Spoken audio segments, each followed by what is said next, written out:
welcome to Frick and Flick.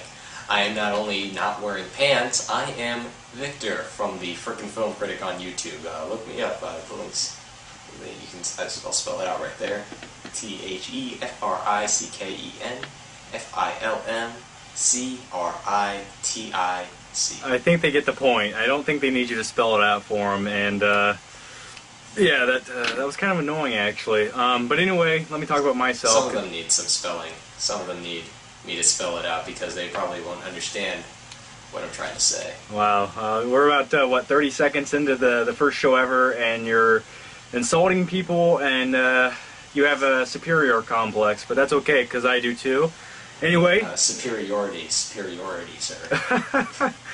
Well, anyway, I'm John Flick, and that's F-L-I-C-K, and I believe in nothing. I'm evil, and I come from an abused childhood, and I'm empty inside.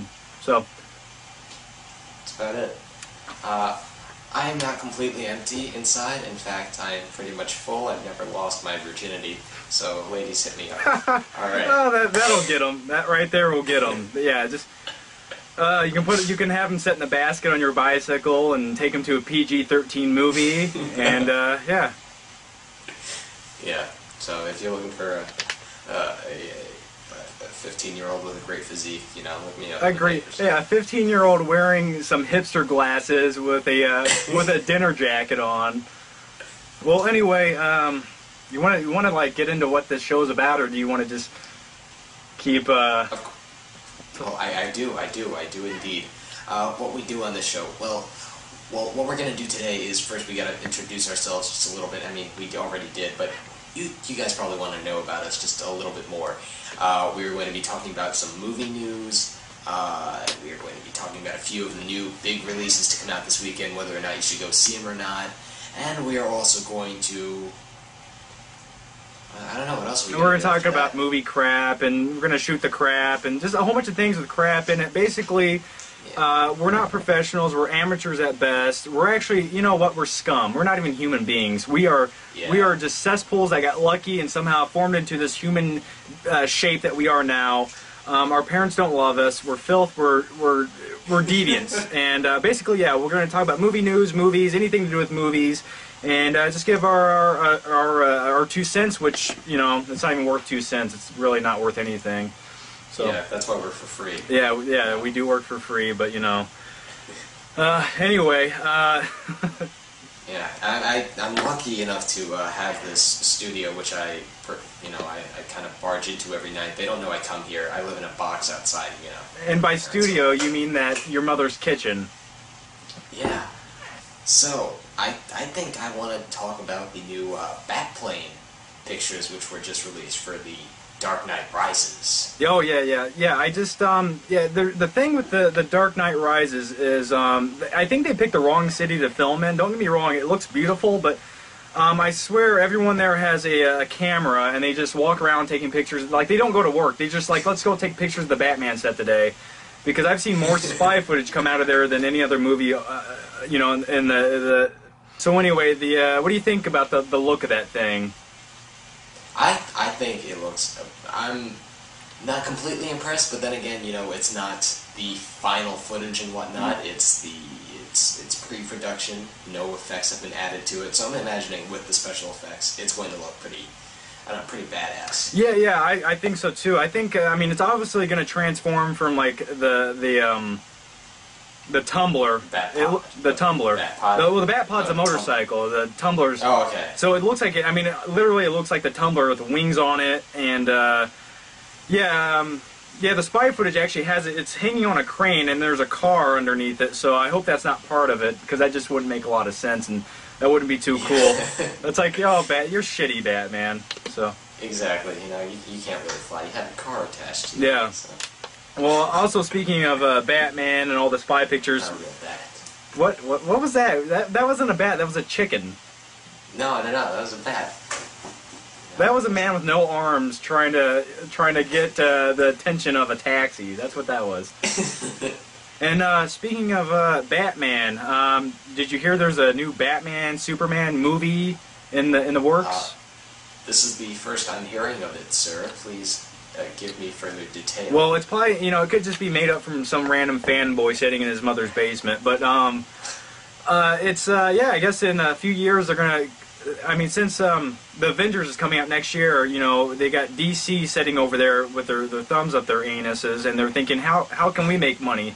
So I think rather than waste all their time with the Green Lantern, which failed at the box office, and trying to work that into the big Justice League, they're just going to say, hey, screw it. We got two major, you know, comic book heroes here. Put them together. That's good enough. It'll sell tickets.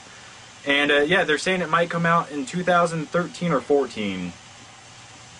You don't say. Yeah, but the thing is, they don't know if they're going to be able to get Christian Bale to But like, wait, who's saying this? Like, what website did you get this? LatinoReview.com, and yeah. Latino. See, Review? that's where you should be. I'm a white kid, and I'm the one on the Latino Review. That's actually me. I run that site, and I post rumors daily. I make this up because I actually do live with my mother. Well, actually, just like right outside the house in the box, but still technically counts. Well, you know, it's you're a pathetic excuse for a young man, but that's what you're 15, so you have an excuse. Exactly. You on the other. I don't. What my excuse is lack of motivation and the downturn of the economy. And by that I mean I'm just lazy. I have a college degree, but I just decided never to use it. So anyway, yeah. Well, you know, since you're talking about Batman and Superman doing a movie, why don't we just segue right into Superman and his new costume? Segue. Well, I don't know. I think he looks pretty badass. But then again, Zack Snyder is directing this movie. After seeing Watchmen, I know you liked Watchmen a lot more than I did. Yeah, well, you're a young man. I don't think you could grasp all the graphic content it was throwing in your eyeballs, so... I don't think it's necessarily the graphic content. I enjoyed some of it quite a lot, mainly scenes involving Malin Ackerman not wearing clothes. Yeah, yeah. But... and latex suits, yeah. Exactly.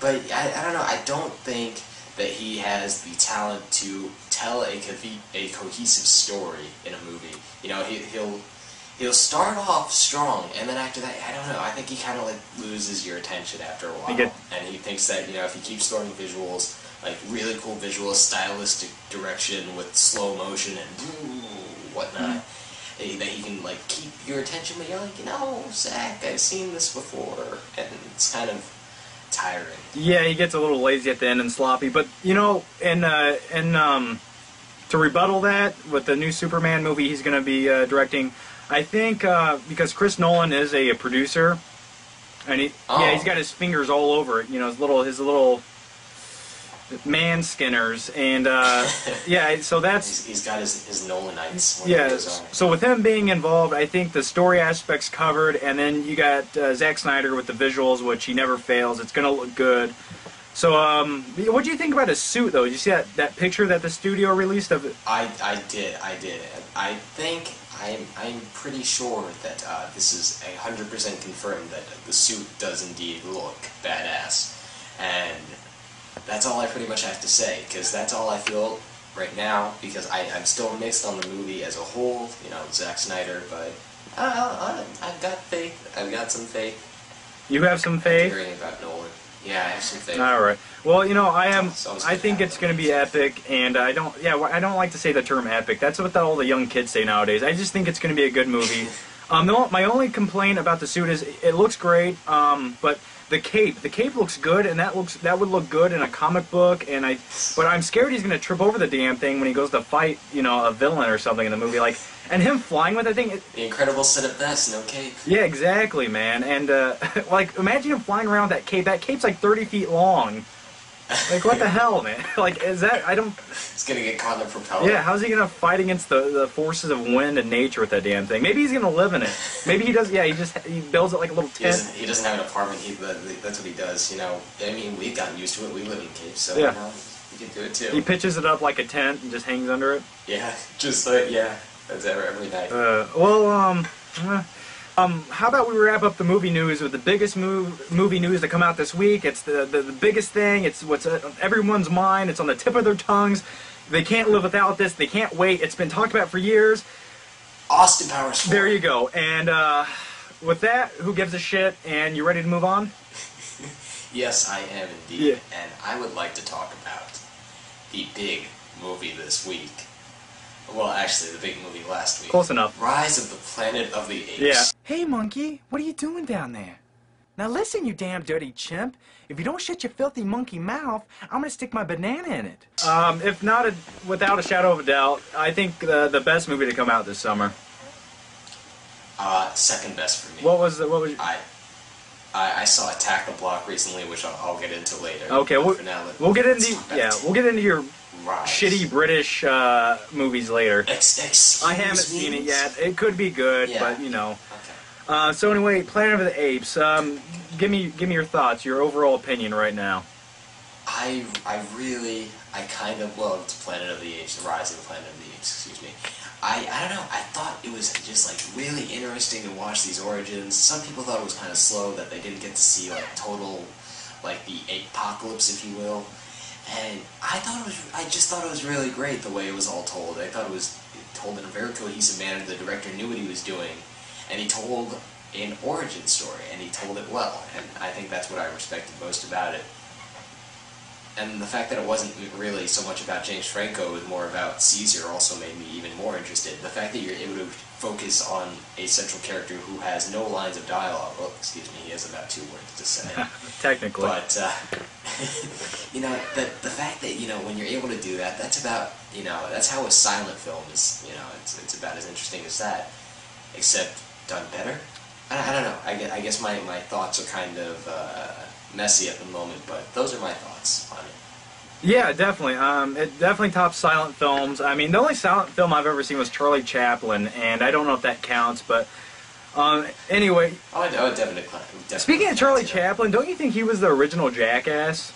He was the original Johnny Knoxville of the 1920s and 30s. It was getting caught in machines, whatnot. Yeah. But yeah. It's my Chaplin. Where'd you go? Where'd you go on the Skype thing? I'm right here. I don't see you. Oh, you see, I knew it, and I knew something would happen. Oh well. Okay, you're back. You're back. Anyway, technical difficulties. Like I said, we're amateurs, and we, you know.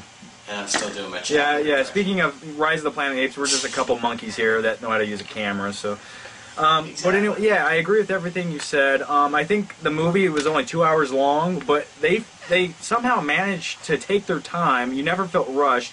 Develop everything they wanted to, and it still felt like I lost track of time because it was such a good movie. You know, it didn't feel like 2 hours. It felt like it would feel like an hour, like, because it was so good. And sometimes it did kind of feel like they were trying a little bit too hard to just develop some of the human characters, like Freida Pinto, like no need for her to be there. Yeah, but at the same time, we couldn't just have James Franco living alone with this monkey and his dad, because there would have been, the neighbors would have talked, and so you had to make him look like a heterosexual to some extent, but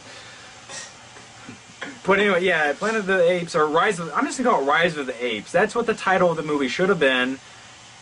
They had to change it, because, how would they have made any money if they had just called it Rise of the I guess they would have made money selling tickets. I mean, I would have seen that movie. I didn't need to see Rise of the Planet. I mean, some people, I think I was not interested in it. I wasn't until I saw Planet. Yeah, well, yeah. Without the word Planet, the movie would have made $0. Not one ticket would have been sold. Well, no, I'm not saying $0. I'm saying, like, people would have been more interested to see the origin story of Planet of the Apes rather than James Franco becomes friends with an ape. Yeah, to me, it felt really like, and I've said this before in my actual review, but it just, the first half of this movie, it felt like the most serious take you've ever seen in your life on a Curious George. And I honestly, the whole time I was watching that movie, I wanted to see James Franco in a big yellow hat, walking around with Caesar, and maybe they go to the zoo. Maybe they have a nice day and they go to the zoo. Why does everything have to be so, harmful and dangerous all the time? They do go to a zoo in one scene.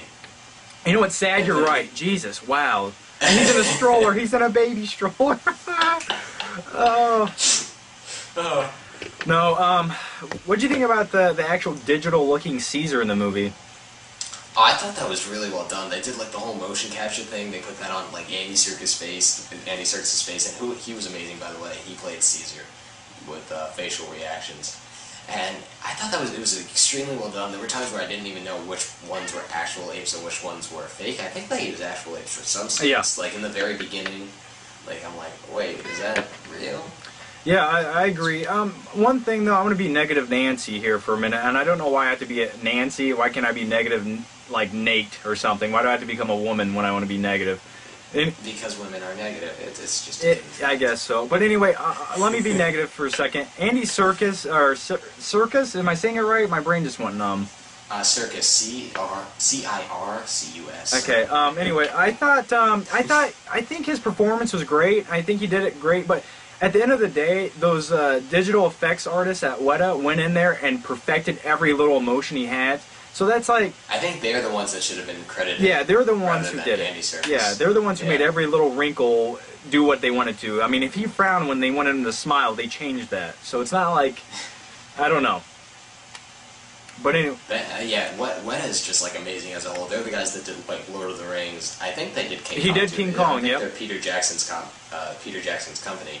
They're like working with him. Yeah. Well, yeah, I love the movie. What'd you... If I could only say I had one problem, it's besides the fact that the apes were more developed than the actual people, which is kind of a given because the movie's more about the apes than it is the people. But it seemed like the whole time James Franco's kind of like trying to develop the medication for John Lithgow, his father, the medication, and then. That's the whole point of him actually creating that medication in the first place. Then when his father actually dies, it kind of seems like it's not really such a big deal. Yeah, he's like, no, it's too dangerous now. We can't do it anymore because it didn't work out too good on my dad. Now we can't, go any further with the testing. It's too dangerous. We got to stop. Yeah, I just wish they wouldn't have dropped it so quickly. I wish they would have delved into it more. I mean, it didn't really even seem like it even affected James Franco in any way. Yeah. I know. Yeah, it's just like his dad died. Who cares? Now we're done. Here's Caesar. Here's Caesar. He's walking like a man now. No big deal. We're not going to pay any attention. The best performance of the movie, whatever. Yeah. Yeah, on a side note, did you notice? I'm not going to spoil anything if you haven't seen the movie yet. But on a side note, in the movie, they mention there's actually in the beginning of it, they mentioned there's like a space shuttle. A spacecraft going to Mars. Yeah, and all the different tie-ins. And yeah, they're gonna make the sequel with them coming back and just like the whole planet went to ape shit. No pun intended. That pun was intended. Yeah, I know. Yeah, it was. That was everything I had right there. Now, yeah, that joke took so much out of me. I'm dehydrated now. This is my second bottle of water, and let's continue on the movie crap here. What did you just watch? You said you watched what the other day? Attack the Block. Okay, and that's your new lover. That's your new favorite movie. Yeah, I slept with it last night, and wow, what a great little movie. It's directed by first-timer Joe Cornish, who was also the screenwriter for the movie. And let me say, he directed some of the best movie of the year, in my opinion. I don't know, he wrote these characters in such a unique manner. It's about these aliens who invade, kind of like the hood, if you will, of London. The hood of London. Yeah, exactly. Like, what's that look like, by the way? What's the hood of London like? What? It's like the projects in Hello, miss. Can I have your purse, please? No, not today. Well, may I please have, 3 crowns? Yes, you may, sir. Can I have a spot of tea? Yeah. Spot of tea for your purse? Yeah. Oh, yeah, okay, we'll make a decent exchange there. Okay, I'll have the tea. They're very polite there. No, I think that's what a Canada hood is. The hood in Canada. Hey, give me your purse. Hey. Give me your purse. Well, no one gets robbed in Canada because everyone's carrying around hockey sticks to fend off, violent acts. So nothing ever happens in Canada. But getting back to Attack the Block, I'm trying to collect my thoughts here, and here's what I'm trying to say, is that director Joe Cornish, he managed to not only direct this just kick-ass alien movie, where, by the way, the aliens are in fact original this time. They're like these really big, like, black furry creatures, and it's like really neat to look at as well. I think they're all done with rotoscope. But he's also managed to kind of like write this film that focuses on these inner city kids and like the bonds that are created by those kids that live there. And that at the end of the day, it's not important what everybody else thinks of you, like people that don't live in that kind of area, but the people from the area that you're from, I'm not really sure how to sum it up in a way that can really make you guys want to see it, but I'll say this, it's amazing. It's amazing. That's it. And the score is really awesome. Yeah, I did. You showed me a little bit of the score earlier, and it's got that techno vibe to it, but it's kind of got like an epic undertone, and it really feels like it makes you feel like you're in the middle of the night running through the city. I don't know how to explain that, Exactly. but yeah, maybe that's And that's pretty much what it is, because they're running away from aliens. Now we were talking about like it's got like it shows a lot of camaraderie between these friends, doesn't it? Yeah. And yeah, it's pretty much like Stand By Me with aliens. Stand By, and the thing is, like, now which one do you like better though? I like this better. You like? Because okay, you know, as much as I like Stand By Me, as much as I love Stand By Me, I can't really relate to Stand By Me. Now, John here, he's like 40 years old. I'm 40, yeah, so, 40. I'm about 20 years shy of that, but almost, yeah. Keep going. And so, like, he's able to relate with Stand By Me on a more personal level, because he grew up with the movie. I guess I'm going to be growing up with Attack the Block. I can see this becoming some sort of a cult classic, because I love these characters. I want to hang out with them. I want to run away from these You want to hang out with a bunch of British kids who rob old ladies? Yeah, well, they didn't rob old ladies, they robbed young ladies. I just don't think you fit in with that group. Well, there was a white kid in there. Okay, fine. But, you know, speaking of growing up with Stand By Me, technically the movie came out in '86, and I was barely thought my dad's ballsack in '86. So, Perfect way to describe. yeah, my mom didn't shoot me out for another year. Yeah, but the thing is, Stand By Me, yeah, it's a thing where you're still in high school, so once you graduate high school and go through college, yeah, you're going to be able to look at that movie in a different light, because it really, you know, it's losing friends, new people come in and out of your life, and life goes on. But you know the thing about Stand By Me, if you ever really think about it, I know to me, the movie makes adulthood look fucking depressing. Well, yeah, because that's what it's trying to say at the end of it. It's like, I never had friends like the ones I had when I was 12. Yeah, now I'm sitting. Life sucks. Now I'm sitting here on my shitty Macintosh computer. I hate my kids. Yeah. Oh, look at my kid. Look at him. Look at his little shorts, and he wants to go swimming with his friend. Yeah. Not with that. Yeah, I just want to be 12 years old again and walk down the train tracks looking for a dead body. You know, that sounds like the perfect camaraderie relationship right it's there. It's a perfect Sunday. That's everything you need. Yeah, and pitch a tent, get some leeches on your balls, and have some dirty greasers come up to you and threaten to beat your ass, and then you got to pull out your handgun and, you know, say "suck my fat one." So. And then later on in your life, become a part of Star Trek: The Next Generation. Then really look back and say, "What have I done?" Oh yeah, that's true. What did? And then you could go to the Viper Room and OD like River Phoenix. Did I just go too far? Oh. I went too far. Yeah. Just a little. Oh, I feel like an ass. You know, the irony is that his character's the one who dies too. yeah. He just doesn't get his throat slit. He just ODs on coke. But you know, River. Oh, we should not be laughing. We shouldn't. But you know what? The kid did have potential, and it was a waste. But we got his brother. I think he would have. He probably could have been better than. Oh, Joaquin. it wouldn't have been hard to be better than Joaquin. What else? And continuing on with the movie, the gossip here. 30 minutes or less. Now you've seen this. I haven't seen it yet. So what were your quick thoughts on that? Got a bomb strapped to my. I liked it. I see it sort of as a guilty pleasure because, you know what, I think it's messy. It's really like lacking structure and whatnot. But I think it's still enjoyable. I think if you like people like Danny McBride, excluding Nick Swartzen because he sucks. But like him. You don't like Jason? You don't like that guy? I love that guy, man. I think he makes. I hate Nick Swartzen. Oh man, you remember that movie Benchwarmers where he's like the scared guy? Oh please, no. No, don't. That movie was dog shit. But no, when he was hiding in the closet and he had little cans of urine that he handed, and then he had a big plastic sword.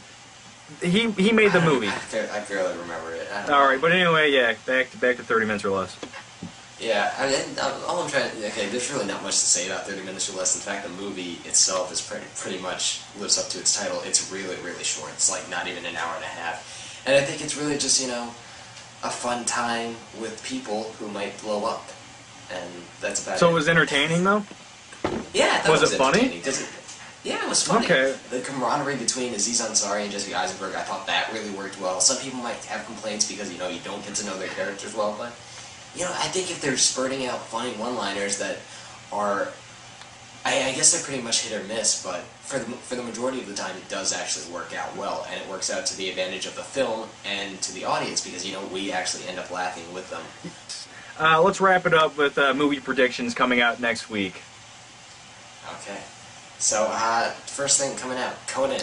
Oh Jesus, that looks like a pile of poopy dog crap.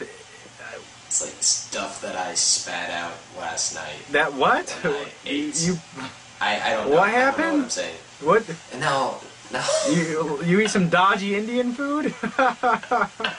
No, I think it looks like a sloppy piece of crap movie. It looks like one of those movies that they need to go back and reshoot half of it because they're going to do test screenings and everyone's going to be like, that's crap. But now we can't afford to do it because the movie had such a low production value. We're just going to put the crap out there and hope 3 people see it. Yeah, it reminds me of another movie that came out in the 90s called Conan. No, that was actually the 80s. 80s? Oh. Yeah, young man. That was Schwarzenegger's heyday right there. But yeah, oh Jesus, wow. I think it just looks messy. I think it looks terrible. Definitely, I don't think I'm going to see it. I don't think I'd see it if they gave me free tickets. I'm not going. I wouldn't see it on DVD. I mean, I will see it if it gets a 60% or higher on Rotten Tomatoes. That is my compromise. I don't care what people say. Actually, you know what? Even if it gets a 60%, I'm not going to see it. No. I'm just not going to see it. Good for you. That's a statement, and you need to stick to it. And what about Fright Night? The remake. Mixed on it. It looks like it's really taking itself seriously from what I've seen with the trailer. They use the kind of like indie mumblecore kind of music, and it's like, I'm like, okay. It's gonna be funny. Go cry to someone else. What's the name of the kid from that? He was in Alpha Dog and Star Trek. Anton Yelchin. Yeah, I can never remember his name. Yeah. Yeah, he's in Star Trek too, and Charlie Bartlett. I like that movie. He acts like this. Not anymore. I think he's grown up just he a little. still talks like that. I don't know. Yeah, I think it looks fun. I don't know if I can bring myself to actually go see it in the theater because I hate to say. McLovin plays. McLovin plays McLovin. That's all he is. He's McLovin and he's McLovin again. That's true. Hey guys. And we'll wrap it up with wow. Spy Kids what 4. a way to wrap it up right there with that. Jeez, save the biggest pile of shit for last. Excuse me, I'm expecting amazingness. I'm expecting Oscar-worthy. Now, did you see the other Spy Kids movies? Because I've never seen I've seen parts, but never. I've seen every single one in theaters, actually. Oh. Because I grew up with the Spy Kids. Spy Kids was my first movie to see in theaters with real people. I only used to watch cartoons because I was afraid of humans. What? Yeah, no, I was afraid to see real people on a movie screen. What? I used to always watch the really bad Pokemon movies. I hated them, but it was the only thing I would watch in theaters. Oh man, I feel sorry for your generation, man. No, but like I remember seeing a trailer for 102 Dalmatians. I closed my eyes as soon as I saw like real people. No. Did your mom like keep you in a closet? All I used to watch was cartoons. I didn't watch anything else. And then when I see real people, I got scared. Oh. And then I finally saw Spy Kids, and I was like, whoa, this is so cool. You know, I think I might. No, you know, I'm gonna hate this movie. Yeah, pretty much. God, I'm glad. Maybe you're growing up. Maybe you just got some good taste. But yeah, I think it looks like crap. Robert Rodriguez is overrated. And no, you know, Robert Rodriguez is really just a shit He director. is. I saw Machete last year. I don't know what people were saying about that. They said it was good. They said it was fun. No, it's not. It's just bad. They said it's trying to be intentionally bad, but what they ended up making was a legitimately bad movie. yeah, it wasn't funny bad. It was just like he tried. You could see him trying, but it was just a whole bunch of failed jokes over and over with bad cinematography. That wasn't even like I see what they could do the grunge house, the grindhouse theme, but and they only kept that up for like the first 2 minutes. Anyway. Yeah, and it had Lindsay Lohan in it, and you didn't even get any boob shots. It's just like. Yeah. She does. Yeah, like, she does less for the coke that she snorts, and she's got like what 13 DUIs. I mean, Jesus, lady, why do you? What is it with her having self-respect? I don't get it. Just expose yourself and get it over with. I don't know. Yeah, but anyway, back to Spy Kids 4. It looks like crap. Doesn't look good at all. What a negative way to end it all off, right there. Just sitting there talking about. Well, we're cynical people. Well, yeah, I guess it's the only way you can feel good about yourself. I guess is being negative against Spy Kids. But I don't know. Maybe if I was 10 years old, maybe I could get excited for it. But it just doesn't even look like it's a well-done kiddie movie, you know? Yeah, I know. But anyway. Alright, let's wrap this show up. Once again, I am Victor from the Frickin' Film Critic. That is, actually I spelled it in the beginning, so I'll let you go, John. I get to go first? Yeah, you get to Okay, go well, first. I'm John with the Flick Pick channel on YouTube. It's the Flick Pick. Movie reviews, quippy one-liners, and me being an ass on camera, you know, several times a week. That's pretty much it. And the link's right here down below. You know, we'll do that in editing, but anyway, it'll be there. So, And once again, I am Victor from the Frickin' Film Critic on YouTube. That's why the show is called Frickin' Flick, because Frick is short for the Frickin' Film Critic. yeah, glad we got that That's across. frickin'. Yeah, that's frickin' spelled T-H-E-F-R-I-C-K-E-N-E-N. That's F-R-I-C-K-E-N-F-I-L-M. Just put the link. Jeez, kid. You're gonna have a link right there. It's gonna say what it is. These people, like, Yeah, they're it's going right to see there. it. It's a visual show. You know, they're going to see it. So, so anyway, this concludes the test run, the pilot, Whatever this is. whatever this is, it's coming to a halt. It's like a car crash. We just hit a tree, and Ryan Dunn's in the driver's seat, and it's over. That's too far. And edit that out.